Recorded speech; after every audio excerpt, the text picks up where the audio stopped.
Bismillahirrahmanirrahim. Alhamdulillahirabbil alamin wassalatu wassalamu ala sayyidil mursalin sayyidina wa habibina wa syafi'ina wa maulana Muhammadin wa ala alihi wa sahbihi ajmain. Amma ba'du, khususan man sannafa hadzal kitab rahimallahu ta'ala wa nafa'ana bihi wa bi ulumihi wa bi ulumihi wa bi ulumihi wa fid daraini amin. Al-Fatihah. A'udzu billahi minasy syaithanir rajim. Bismillahirrahmanirrahim. Alhamdulillahi rabbil alamin arrahmanir rahim maliki yaumiddin. Iyyaka na'budu wa iyyaka nasta'in. Ihdinas siratal mustaqim. Shiratal ladzina an'amta 'alaihim ghairil maghdubi 'alaihim waladdallin. Amin. Bismillahirrahmanirrahim. Para asatidz, sahabat-sahabat sekalian, melanjutkan pembacaan kitab Futuhul Ghaib karya dari Tuan Syekh Abdul Qadir Al-Jailani. Masih membahas bagian terakhir dari maqalah yang ke-10. Maqalah yang ke-10 ini tentang nafsu dan keadaan-keadaannya. Kita sudah mempelajari sebelumnya bahwa yang memerintah di dalam diri kita ini ada dua. Yang pertama Allah, yang kedua nafsu. Dua ini yang memerintah dalam diri kita, Allah dan nafsu. Kita yang memerintahin kita. Siapapun yang ikut perintah Allah berarti dia ikut kepada Allah. Perintah Allah itu apa? Yang ada di Quran maupun yang ada di hadis. Sedangkan kalau yang diikuti oleh dia perintah nafsunya, berarti dia menjadi abdun nafsinya, menjadi budak hamba daripada nafsunya. Semua ibadah itu pasti muhalafatu nafsik. Semua ibadah itu pasti menyalahi nafsu. Tidak ada ibadah yang tidak menyalahi nafsu, tidak ada. Apalagi kita yang masih tingkat awam ini. Maka semua ibadah pasti perjuangan kita melawan nafsu. Nah, dalam kondisi seperti ini, Tuan Syekh kemudian membagi kita pada beberapa keadaan. Yang pertama, yang sudah dibahas sebelum-sebelumnya ini, kalau engkau fi halati taqwa, kalau kita dalam keadaan takwa, ini kita masih di level yang pertama nih, masih di level yang paling bawah. Level yang paling bawah itu fi halati taqwa. Kalau kita masih berada di keadaan takwa, maka bagaimana mengelola nafsu ini bagaimana? Maka kata Tuan Syekh, kalau kita masih ada dalam keadaan takwa, maka salahilah, engkau menentanglah nafsumu dengan cara engkau keluar dari keharuman makhluk, menyerupai makhluk, bahkan bersandar kepada makhluk. Engkau jangan bersandar kepada makhluk. Engkau tidak boleh bersandar kepada makhluk. Engkau harus keluar dari pergaulan-pergaulan makhluk yang di dalamnya terdapat keharuman. Ini bukan berarti kita harus lepas dari makhluk. Tidak bisa. Kita tetap harus bersama dengan makhluk. Kita boleh bersama dengan makhluk. Tapi yang tidak boleh adalah kita tidak boleh bergantung kepada makhluk. Kenapa kok tidak boleh bergantung kepada makhluk? Karena keadaan kita dengan orang lain, keadaan kita dengan makhluk itu sifatnya masih qadar, masih takdir. Yang takdir itu kata Tuan Syekh zulmah. Takdir ini semuanya masih gelap. Kita berkongsi, kita bekerja sama dengan makhluk. Oh, kalau saya bekerja sama dia, sukses saya ini nanti.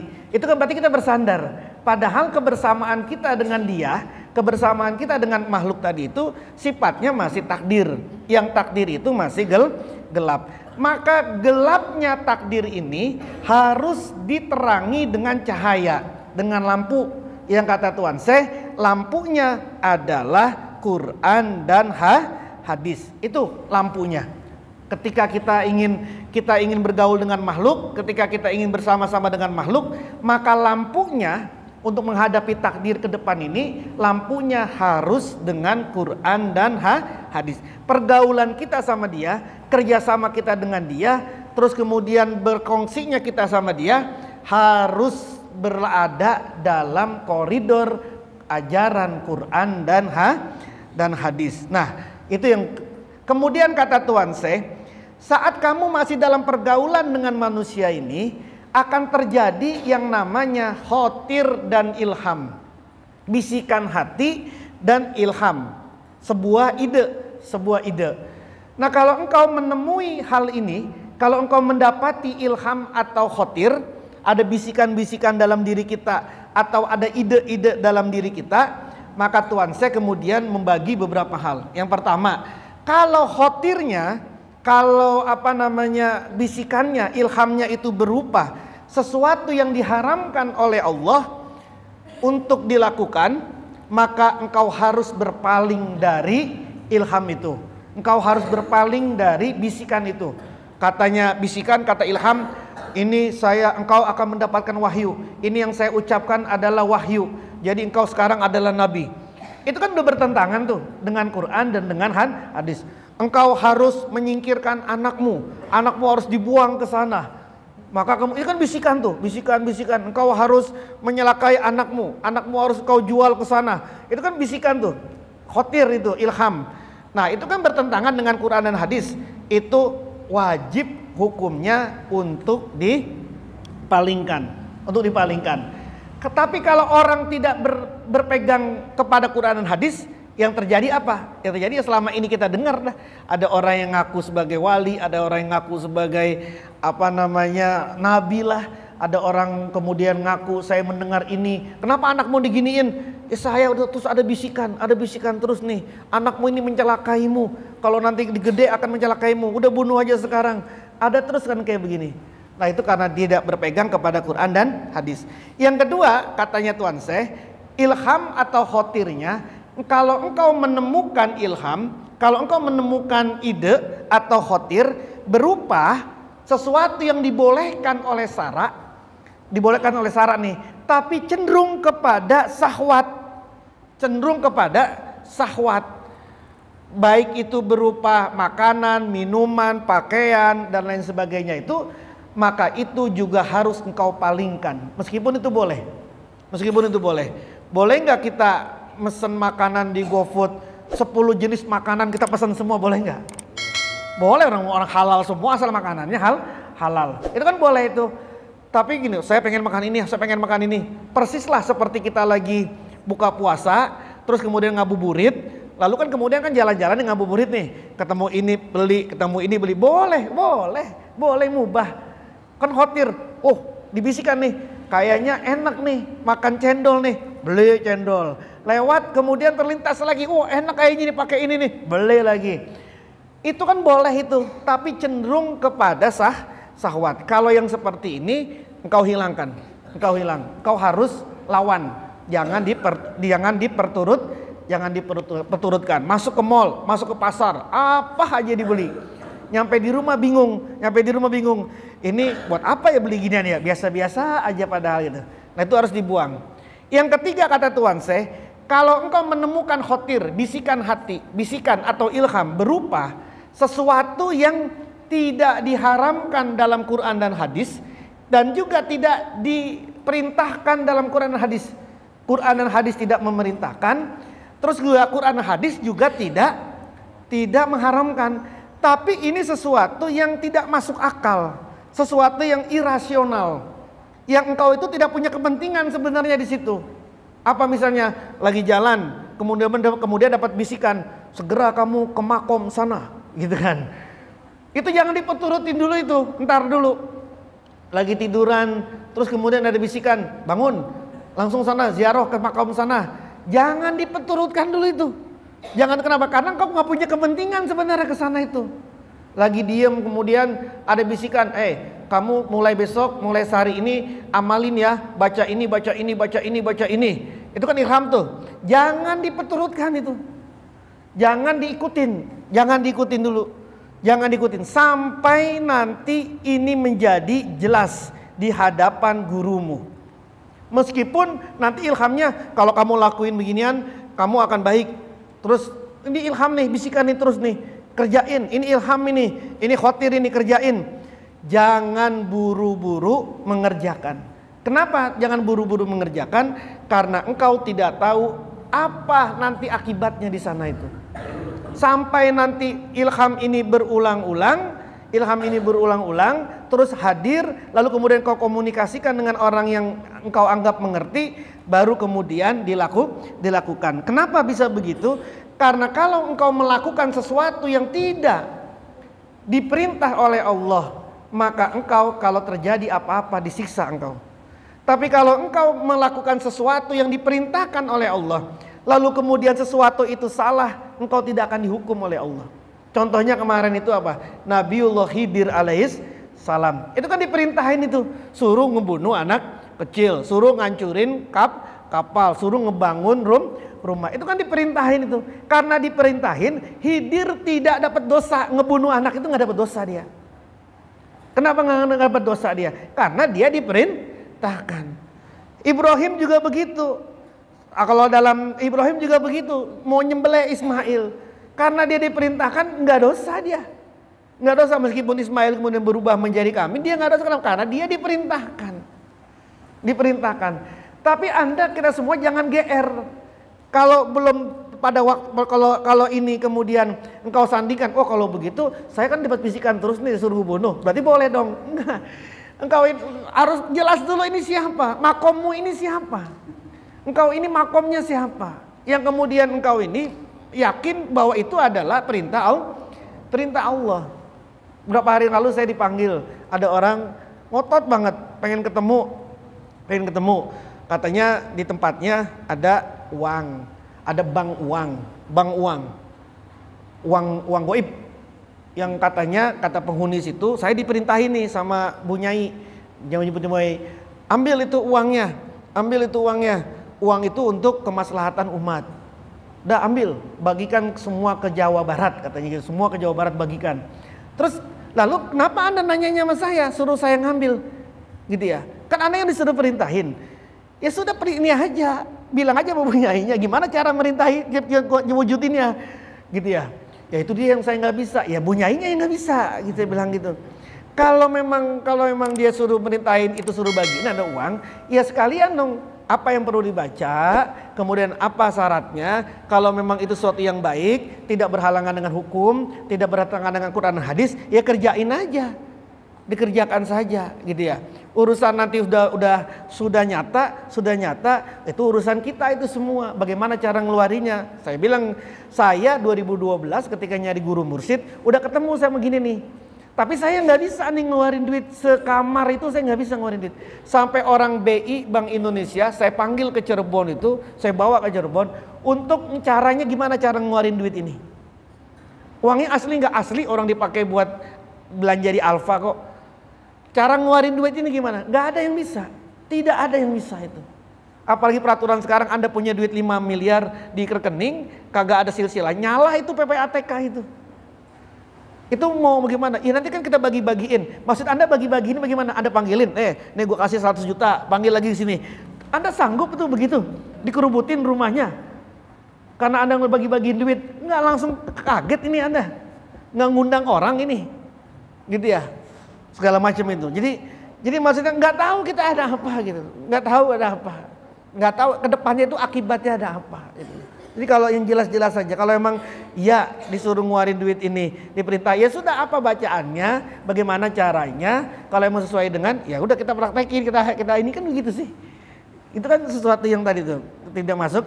Nah, yang kalau engkau diperintahkan seperti engkau diperintahkan oleh Allah dan engkau yakin, kalau kelas kita ini mungkin sulit lah ya. Kalau kelas Nabi, para aulia itu yakin lah itu perintah dari Allah, jelas itu nyata gitu. Kalau kita kan barusan Tuan Syekh datang ke saya. Ente siapa datang lagi sama Tuan Syekh itu siapa gitu. Saya barusan datangin sama Nabi.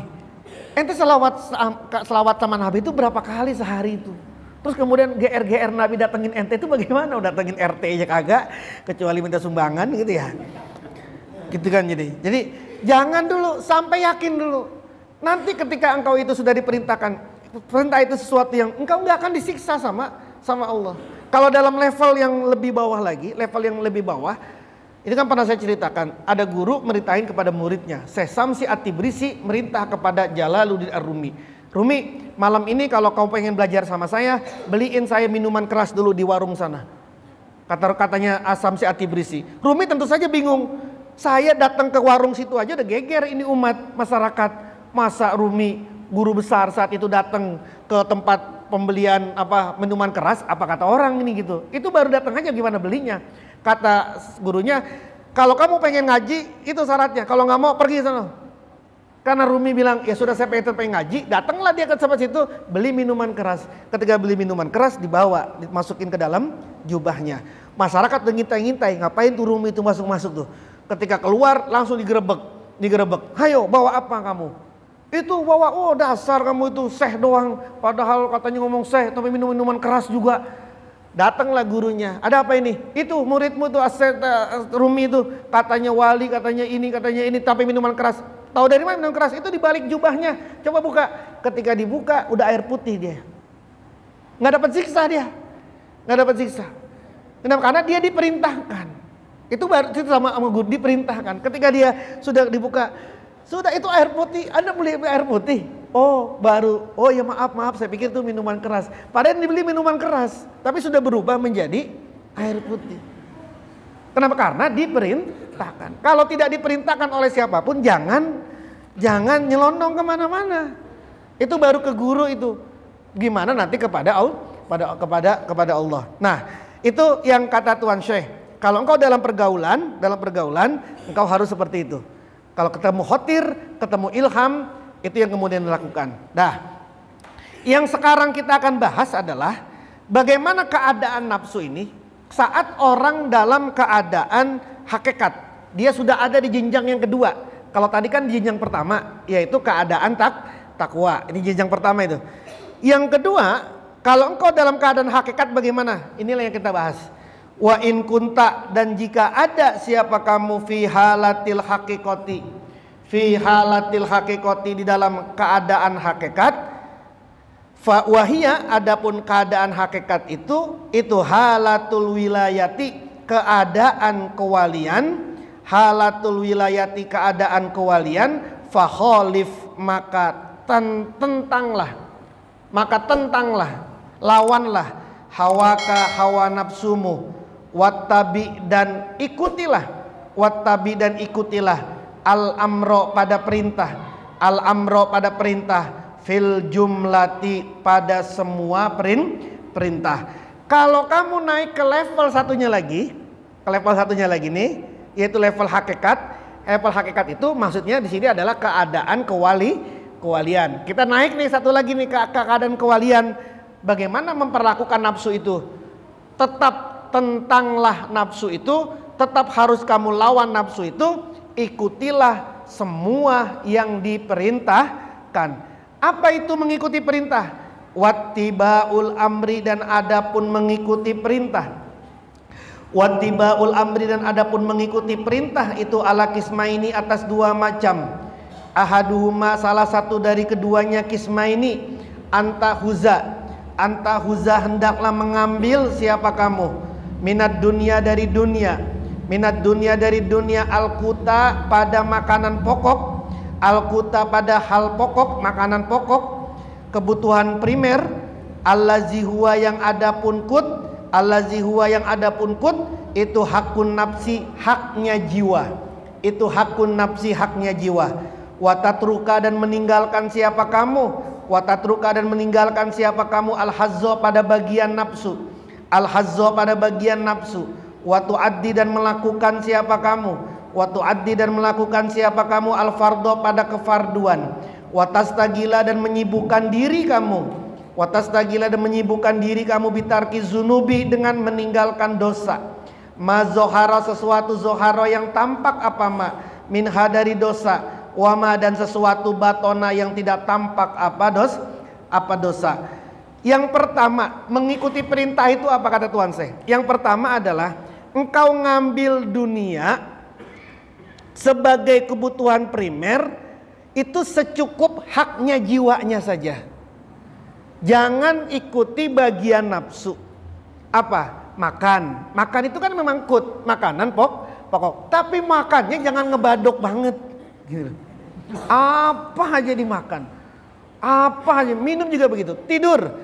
Tidur itu kan haknya jiwa. Tapi jangan tidur terus.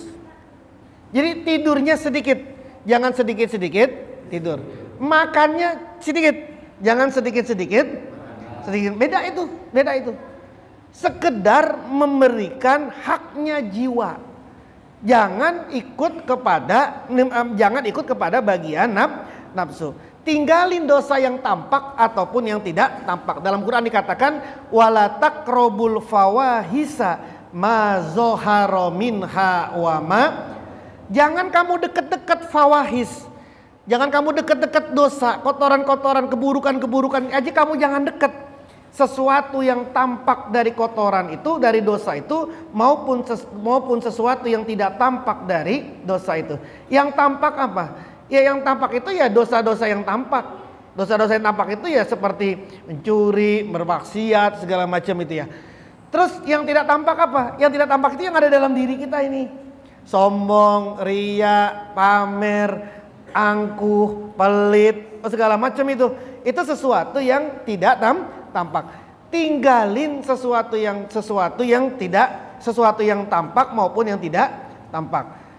Kalau hormat sama orang, kalau hormat sama orang, itu kan Assalamualaikum Mbak, permisi. Itu zohirnya baik itu.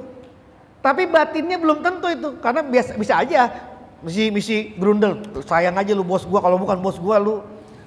Kan gitu. Kita hormat sama dia, siapa.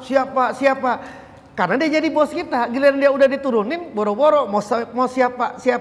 Itu karena baiknya cuma zohir, tidak sampai ke batin. Kalau zohir batin itu ngormatin dia, ya zohirnya, ya batinnya. Itu yang pertama. Yang kedua, wal qismusani, mengikuti perintah itu apa yang kedua itu?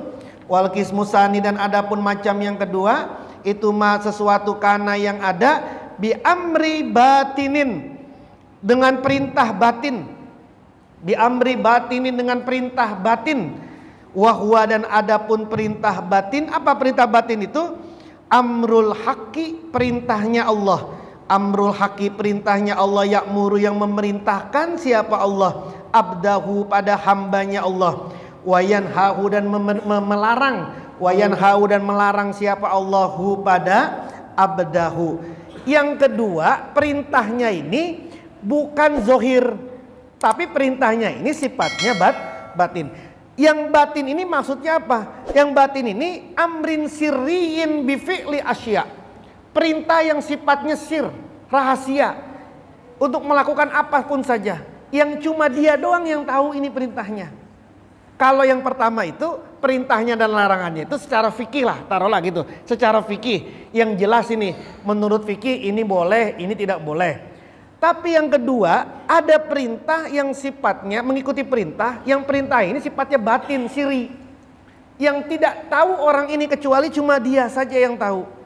Ya, kepada para nabi, kepada para aulia. Contoh misalnya, Nabi Nuh diperintahkan untuk ngebangun kapal. Itu kan perintah batin itu. Karena tidak ada di undang-undang, tidak ada di suhuf, tidak ada di kitabnya Nuh bangun undang-undang, bangun kapal. Tidak ada itu. Itu yang tahu itu perintah itu cuma Nabi Nuh. Tuan Syekh punya 40 kuda. Kudanya sangat bagus sekali. Kemudian ada orang pengen berguru kepada Tuan Syekh. Dari jauh pengen berguru nih, dari jauh nggak jadi. Karena ngeliat Tuan Syekh ini kaya raya.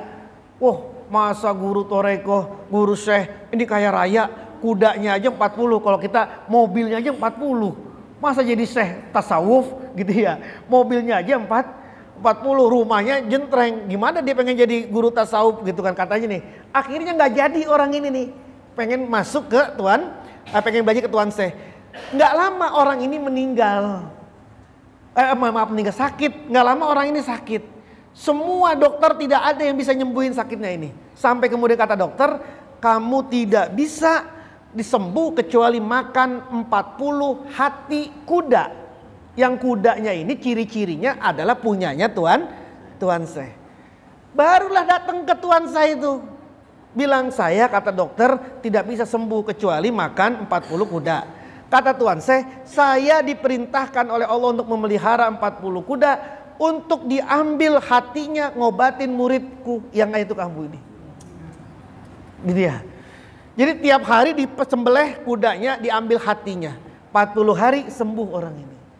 Itu amrin batinin itu, amrin batinin. Perintah yang sifatnya batin. Sama kayak Nabi Khidir juga tadi seperti itu. Nah, perintah batin ini ada yang sifatnya tadi perintah, larangan. Nah, di sini wa innama dan sesungguhnya yatahaqqaqu dapat nyata.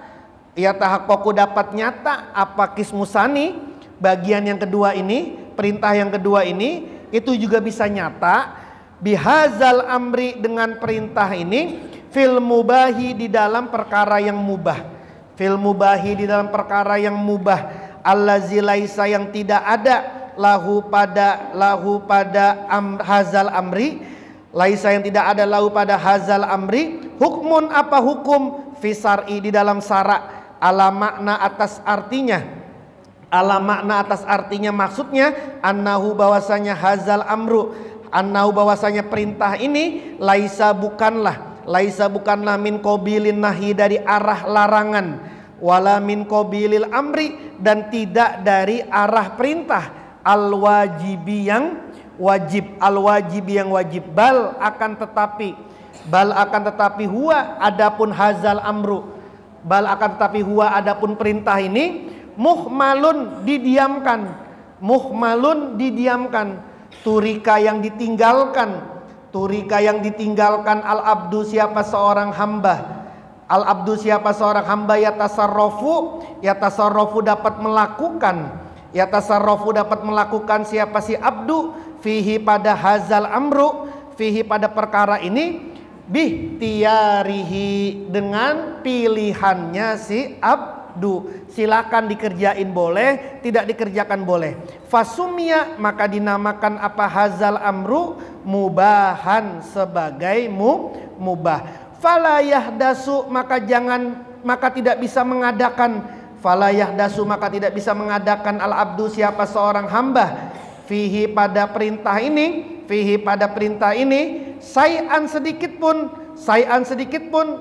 min indihi dari sisinya abdu, min indihi dari sisinya hamba ini, bal akan tetapi yang taziru menunggu siapa si abdu hamba al amro pada perintah fihi pada hazal amru, fihi pada perintah ini.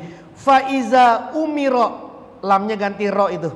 Faiza umiro maka jika diperintahkan, faiza umiro maka jika diperintahkan, imtasala maka melakukan siapa abdu, imtasala maka melaksanakan siapa abdu, fatasiru maka jadilah harokatuhu apa gerakannya abdu, wasakanatuhu dan diamnya abdu, billahi azza wa jalla dengan Allah azza wa jalla.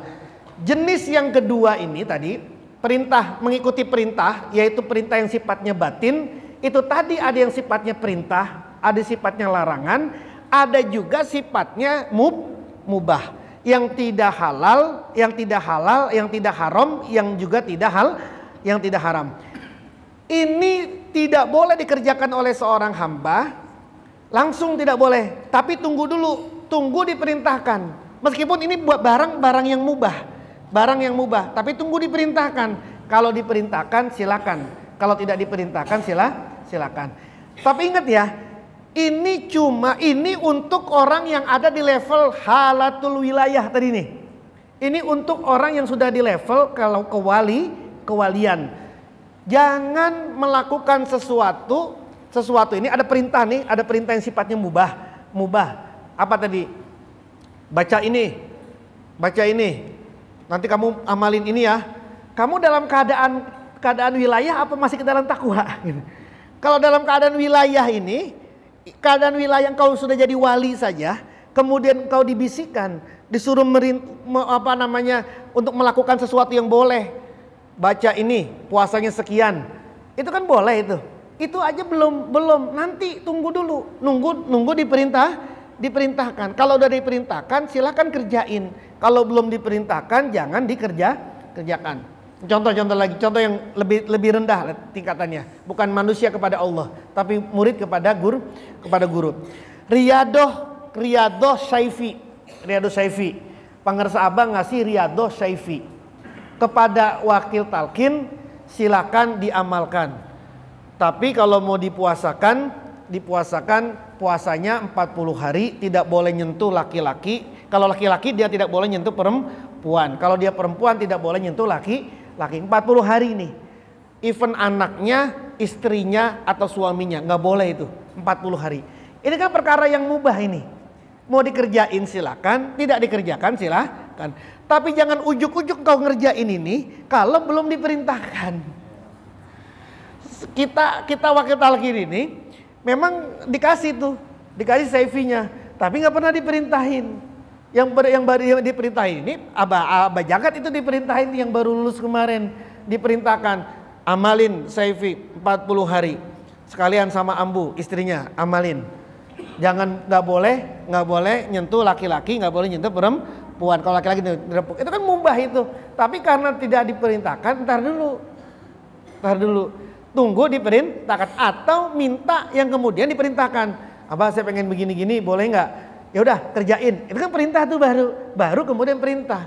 Meskipun itu sudah perkara yang mubah, silakan mau dilakuin silakan, enggak juga silakan. Jadi tunggu dulu, perintah datang. Kalau diperintahkan maka itu maksudnya apa? Biar kita ini jangan nafsu aja, jangan jalan sendirian aja. Tapi kita diperjalankan, bukan jalan sendiri, tapi jalannya itu diperjalankan. Ma fis syar'i hukmuhu fabis syar'i. Ini kaidah.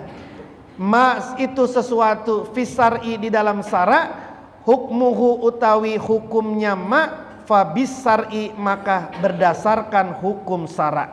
Sesuatu yang ada di dalam hukum syara' maka hukumnya ikut pada hukum syara'. Sesuatu yang ada di dalam fikih maka hukumnya ikut dengan hukum fikih. Wama dan sesuatu laisa yang tidak ada lahu pada hukmun hukum fis syar'i di dalam syara', fabil amri maka berdasarkan perintah al-batini yang batin. Puasa itu kan ya pokoknya kamu tidak boleh makan, nggak boleh minum. Itu kan syara', itu kan tuh syara'. Terus ada nggak Quran hadis memerintahkan puasanya nggak boleh makan yang tidak bernyawa? Ada nggak tuh? Kan nggak ada itu kan, nggak ada di Quran dan hadis. Artinya apa? Artinya sesuatu yang tidak ada hukumnya di dalam Quran maupun di dalam hadis. Kalau tidak ada hukumnya di Quran dan hadis ini, maka perintahnya ini harus amrin batinin, harus perintahnya yang sifatnya batin. Sifatnya batin itu tentu saja biwasilati syekh, dengan wasilah seorang guru. Jangan Anda lagi jalan ke toko buku bekas lalu kemudian ngelihat buku mujarrobat, wah mujarrobat nih, lalu kemudian Anda ambil, wah puasanya sekian hari nggak boleh makan, nggak boleh minum, langsung aja Anda kerjain itu gila itu udah gila ini sudah. Kenapa kok bisa begitu? Karena tadi itu kan sesuatu yang memang dihukumnya tuh, di hukum Quran dan hadis kan memang tidak ada. Perintahnya kan nggak ada tuh, di Quran dan hadis nggak ada. Maka kalau nggak ada perintah di Quran dan di hadis, maka perintahnya itu harus amrun batinun. Perintahnya itu harus perintah yang sifatnya batin. Perintah yang sifatnya batin ini karena kita ini masih orang awam, belum bisa bedain mana malaikat, mana jin, mana malaikat, mana iblis, mana jin, mana setan. Kita kan belum bisa bedain tuh. Belum bisa kan kita bedain yang datang ini jin apa setan, ini kan nggak bisa kita bedain ini. Belum bisa lah kita bisa bedain gitu. Maka harus biwasilatis syekh, harus dengan wasilah guru. Gurulah yang kemudian memerintahkan. Itu yang kemudian disebut dengan amrun batin. Kalau sudah seperti itu, fahina izin maka tatkala ini yasiru jadilah si hamba tadi itu muhikon, orang yang berhak. Muhikon itu orang yang berhak min ahlil haqiqati, dari ahli hakikat. Min ahlil haqiqati, dari ahli hakikat. Wama, dan sesuatu, laisa, yang tidak ada, fihi, pada ma, amrun, apa perintah, batinun, yang batin, perintahnya belum ada. Di Quran tidak ada, di hadis tidak ada. Terus kemudian amrun batinnya juga tidak ada nih. Tidak ada perintah untuk melakukan ini. Fahuwa, maka adapun ma, fahuwa, maka adapun sesuatu, mujarrodul fi'li, itu semata-mata perbuatan. Itu mujarrodul fi'li, semata-mata perbuatan. Halatan taslim, halatat taslim, pada keadaan penyerahan. Halatat taslim, pada keadaan penyerahan. Ya tunggu aja dulu, tunggu aja, pasrah aja dulu. Belum turun ini, belum turun perintahnya, belum turun, belum turun. Hadratus Syekh ketika ingin membuat Nahdlatul Ulama, semua udah ngedesek. Suan Syekh Hadratus Syekh Hasyim Asy'ari, ayo bikin, saya bikin, kiai bikin organisasi Nahdlatul Ulama. Belum turun perintahnya, amrun batinnya belum turun.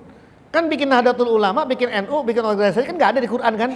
Di Quran nggak ada, di hadis nggak ada perintahnya kan? Bikinlah organisasi kan nggak ada kan di Quran? Di hadis juga nggak ada. Kan itu kan sesuatu yang di luar tadi, sesuatu yang tidak ada hukumnya di Quran, tidak ada hukumnya di perintahnya di Quran, perintahnya di hadis, maka kemudian harus dengan amrun batin.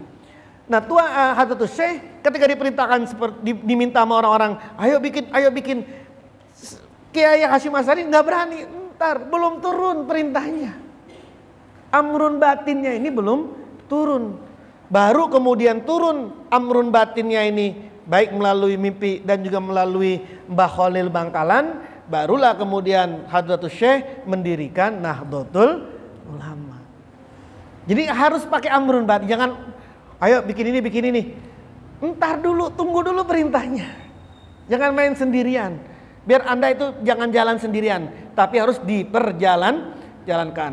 Tapi jangan dijadiin alasan juga. Ayo dong Bang bikin ginian, tar dulu nih, belum turun perintah. Nah itu obat alasan boleh juga tuh. Nah, wallahu a'lam bishawab. Ini masih belum selesai. Nanti yang terakhir, tingkatan yang ketiga adalah fi halati haqqil haqqi.